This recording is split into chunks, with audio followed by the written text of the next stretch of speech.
And yes, Arapist. He was scary. He was known for being physically imposing at 6'8", well built, and was unbeatable in fights. No woman was safe when he was around.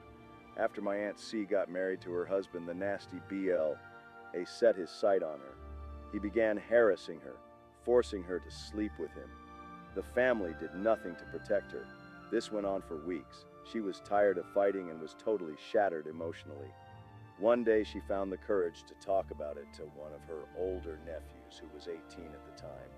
He went home to my dad and broken down about how C was suffering and how her honor and life is at risk. This enraged my dad, but he realized that he wouldn't be able to take down the monster that A is all by himself.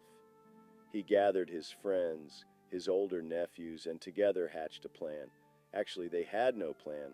The plan was to beat the crap out of A, to send him a message, but they wouldn't be able to do this when he was sober. So they waited for the evening when he was usually drunk.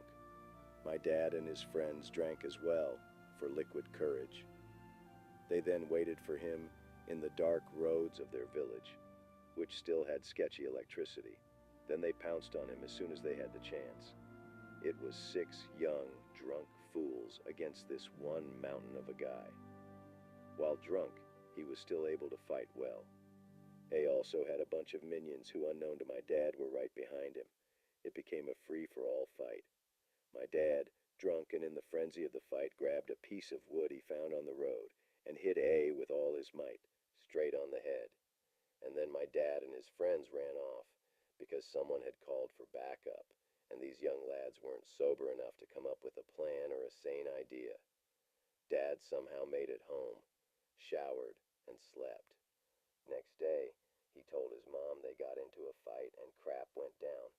As he was telling his mom what happened, Dad was informed by his brother that cops were looking for him.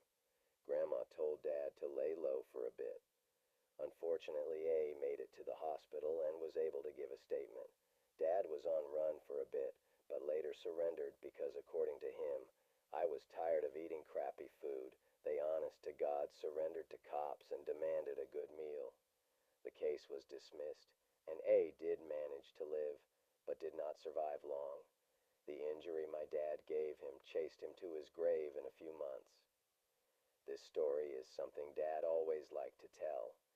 He has zero remorse for what happened to A, cause in his words.